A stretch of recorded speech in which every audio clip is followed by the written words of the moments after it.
Hey, what's up guys, it's ElasticSpyder here, and in today's video we are looking at some ranked gameplay, but it's also a community replay. So in this replay we are looking at RedSeaBear, who is in the most powerful, the USS Des Moines. And this heavy cruiser is great in close quarter combat, and I've done several videos on this channel detailing what I think about the ship and how I think it, how I play it at least, and what I think is potentially the most efficient way to play, and that is with the reload. But that won't be really in this video. I won't talk about that all that much here, since this is more of a community replay. So I'll just be kind of doing a general gameplay and kind of what I think about this ranked season. I did a video not too long ago about this ranked season being kind of split into this tier 8 versus tier 10, and I guess even tier 7 gameplay once you reach rank 1. And I think it's pretty interesting. I think it adds a different dynamic to the game, at least ranked battles, that is. And yeah, so getting into this replay, it is going to be RedSeaBear in his Des Moines, as I've kind of stated already, and he's going to be making his way towards the sea cap. And interestingly enough, they being Wargaming, have changed up the cap locations a little bit. If you remember on this map, the north, you remember that the cap was here, and I guess I should say previously it was Northern Lights too. The caps were here and here, so there's only two caps that you could fight over in ranked. But since North did get changed, I don't know if Northern Lights is the same, but since North did get changed, I can see that they've added a cap mainly for the I guess, well, the north spawn, I suppose, and then the south spawn gets their cap as well, and you kind of fight over this cap.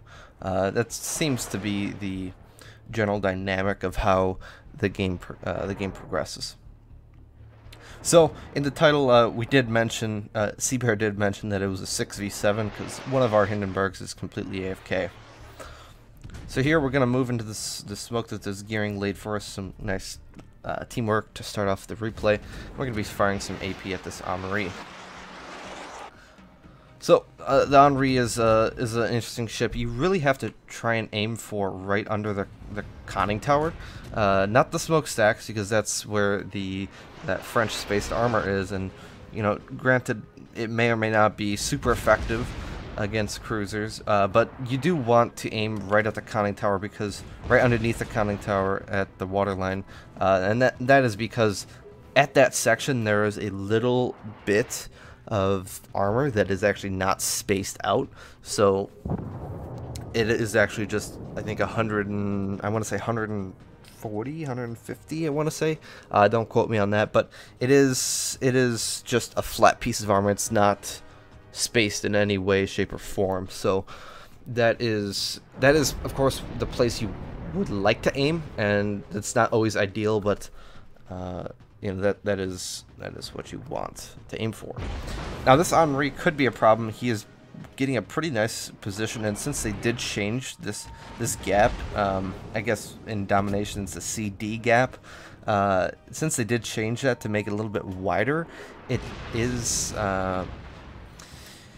is much more dangerous now, especially in positions like this for the Des Moines, where it used to be quite strong. You would only have maybe 1 or 2 salvos if you're going to flank this side. But now, if the Henri just stays there and doesn't really get spotted, well, he could have more than enough time to, you know, to go after this Des Moines. But of course, this Des Moines has to be spotted, and I guess this is what the gearing is trying to do. Same with this Minotaur as well. Who's potentially hydroing the RedSeaBear right now. Now this Hindenburg, you have to be careful of this, even though it is 18 kilometers. Like, HE is still pretty potent, and even AP. The German AP isn't known for being quite strong in terms of armor penetration at distance, but you know, of course, our broadside cruiser at nearly all ranges is still quite deadly, no matter what cruiser is shooting you. So with that kind of out of the way, we are running Hydro, which for ranked I think that's perfectly fine. for the most part, I haven't really been playing ranked all that much this season. But I do look forward to playing. I am at rank 10, so I am at least at tier 10, but I don't know what ship I kind of want to play. I'm thinking Hindenburg is probably going to be a strong pick. Des Moines, I might play a little bit of Des Moines, but I think Des Moines is maybe too situational at times. Whereas the Hindenburg is pretty much always viable. Either that or the Montana. The Montana is also a great ship with those 12 guns that it can shoot on its broadside. It's just fantastic. So we're going to escape from that situation there. One thing that I want to say is that if you want to get better at this game, positioning is probably the #1 thing that people need to work on. Because positioning, if RedSeaBear had stayed in that position, that corner position, he'd be broadside at this Henri, who, if he was smart enough, could very, very easily kill that our Des Moines very, very quickly.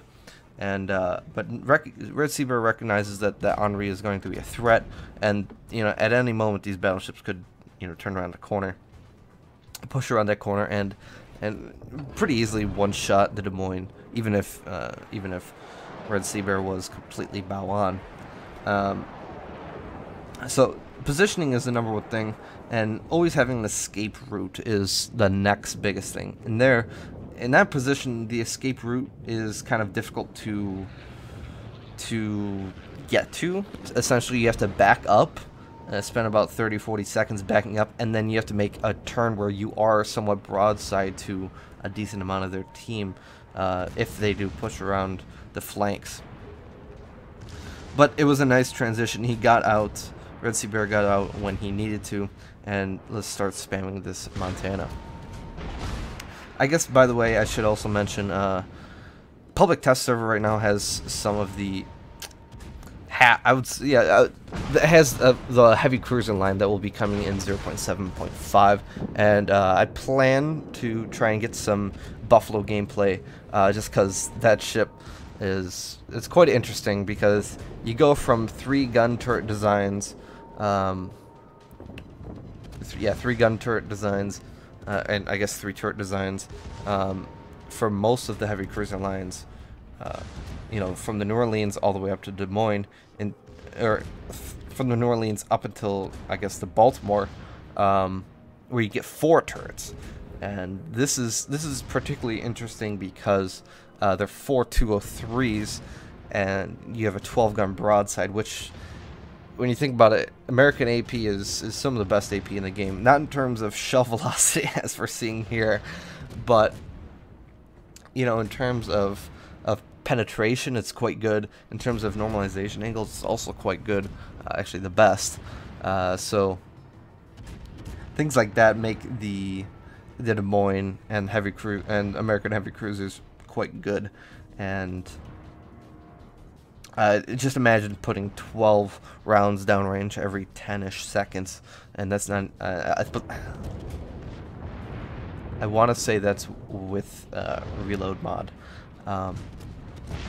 Don't quote me on that again, but either way, the fact that you can get a 12-gun broadside is something that is quite crazy to think about, especially at tier 9. You think of ships like the Zhao or the Hindenburg that have these 12-gun designs, and you don't really think about it. It's like, okay, it's tier 10. That kind of makes sense why they would have these larger, broadsides. But when you think about it at tier 9, not many other cruisers at tier 9 have that 12-gun broadside. The Ibuki gets close, but then again, the Ibuki AP is not very. It's usable, I would say. Rune has 9. Donskoy does have 12, but they are 180 millimeters, so it doesn't have the same impact as a 203 would. So things like that. You don't really have another ship like the Buffalo at tier 9 with 203s. So that does make it quite interesting. I guess another announcement that I'll make, I'll try and be streaming more on my personal Twitch channel, and I'm thinking also about maybe on YouTube as well. But of course that is not I don't have a set schedule yet and whatever, but I figured since I'm off school, I might as well have some fun times streaming. So again, no stream schedule yet. I'll possibly let you guys know if I do have one, but I'll put a link to my Twitch channel down in the description if you do want to check that out from time to time. But this replay here. So we got Hydra going, we see that there's gearing, this is good so far, and we wait for the gearing to come to a full stop. This is something that sometimes people are, they're a little trigger happy with a radar. You want the destroyer, if you radar too soon, the destroyer is still going to be at full speed and it's going to be hard for you to actually hit him. Now if you let the gearing sit there and he comes to a complete stop and then you radar, then he has to speed up, which takes a lot more time than continuing at full speed.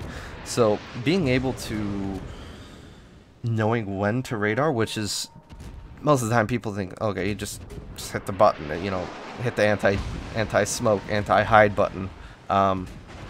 It did just allow this, did allow RedSeaBear to kill that gearing from a good majority of his health.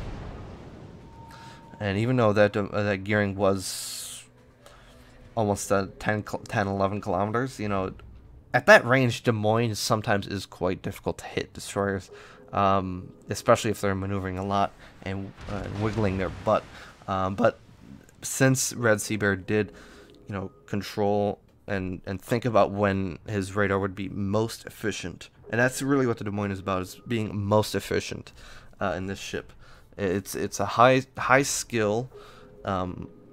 At times, it's a high skill ship that requires a lot of small details, and that's why I like this ship. It's not something like a Hindenburg that you can kind of a lot of times YOLO and get away with, kind of silly stuff that normally you wouldn't be able to in other ships. Same thing kind of with the Zhao, not as trolly as the Hindenburg, just because it is called Battleship Hindenburg from a lot of times. So the Des Moines it's a unique ship, and it's a ship that requires a good, skilled, and knowledgeable captain, not only in game but also IRL. So we know we're getting spotted, and through priority target we know that the Shima's targeting us, so but we don't know where he is. We do know that he was last headed, I guess, in the western direction or left. So we do know that much, and for all we know, that Shimakaze could be somewhere here or something like that, and exactly that's where the torpedoes that I was talking about came from. So we're going to use our last radar here, and there's the Shimakaze sitting at 6 kilometers. And he was actually on the brink of getting spotted anyway. Actually, no, he wasn't, because Shima detection did get buffed recently, unless I'm thinking of the public test server. But either in that case, it will be getting buffed, and he wouldn't have gotten spotted. But right now, Shima concealment is either 5.8 or I think 5.5. I want to say 5.5, 5.4. But either way, with the help of the Des Moines radar and radar mod that helps keep that destroyer spotted, we did end up killing that destroyer. So now we have a close go to the expert, which granted does not happen often in the Des Moines, unless I haven't seen anyone completely spec their Des Moines for a secondary build. I don't think it's a good idea in the first place, but we also got Kraken Unleashed from that kill on the Shimakaze. I'm gonna speed it up a little bit here because we're gonna be sailing for a little bit. Oops. And basically, the Minotaur is gonna. What we have to do in this, actually, I'll slow it down. That's okay. That's good. So, in this situation, RedSeaBear has to be thinking, okay, we're down on points, we're down on caps. At this point, they will outcap. So there's only one way to, to kind of win this game. I have to either get on a cap and outpoint them and risk, it's very close, risk being, obviously not dying, and also risk being able to outpoint them. And at this point, we're gonna, by the time SeaBear gets on the cap, it's gonna be at 960. So it's just not happening. But we're gonna get on the cap either way, and we're going to kind of DPM this Hindenburg. So by getting on the cap, he not only cuts their point lead in half, or stops their point gain in half. We get a Confederate. At this point, switch to AP. Switch to AP. Okay, there we go. We also get a high caliber. By doing this, we cut their point gain in half, but we also force this Hindenburg to kill us. And in this position, Des Moines isn't a good ship to be doing open water, kiting and battling.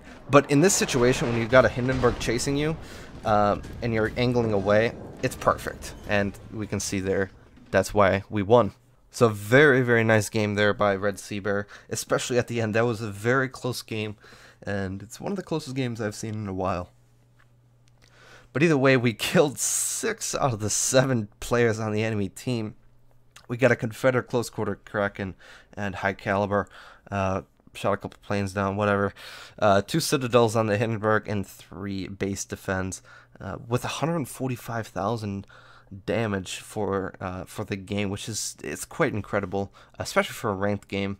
Granted, it is tier 10, so I guess it's not as impressive, but we did kill 6 ships. So when you think about it that way, well, we killed the majority of their enemy team. Team score wise, 2988. And we can see RedSeaBear is at rank 6. Hopefully he is higher now. But 6 kills, 3 planes shot down. Obviously that's why he topped the leaderboard, because those 3 planes shot down. But just kidding. But a very, very nice game. And, well, come on, Hindenburg. Like, really? Come on. If you're going to enter a ranked battle, like, at least play it. Maybe he DC'd or something. I don't know. But if you are going to enter a ranked battle, don't troll people and actually play the game to your best of your ability. But a very nice game. Obviously, here's the damage distribution. Des Moines is one of those ships. Other cruisers can kind of be shot at and not really care. The Des Moines is a little bit too fragile, especially against battleships, where you don't really want to get shot. And this was a pretty good replay of showcasing how to spend your hit points, and 2, how to not get shot by enemy battleships, and that kind of ties in with positioning as well, not being shot by other people. So with that being said, credits on XP, even a standard account, we can still make money. This isn't World of Tanks where you have to spend ungodly amounts of credits on gold, so thank God for that, right? So a very nice game overall. We would have doubled the credits had we had premium. So I mean, potentially rank could be a nice avenue for people that are looking to, kind of increase their credit amounts, since I guess the games are shorter and you do get a lot more action, since you do have smaller teams and people are gonna generally be closer together. And of all the same tier, so I guess that also helps on occasion. But other than that, I hope you guys enjoyed this replay. Let me know what you guys think about this ranked season. And again, if you like the replay, and what ships are you taking in ranked? If you're still at those tier 8 ranks, then let me know what ships you were using. I know I was using North Cal a lot, and a little bit of Magi as well. And tier 10 as well. I'll probably be using Hindenburg or maybe Montana. Or if you're going for spicy memes, Radar Minotaur, right? But anyways, guys, I hope you have a wonderful day, and I'll talk to you guys later.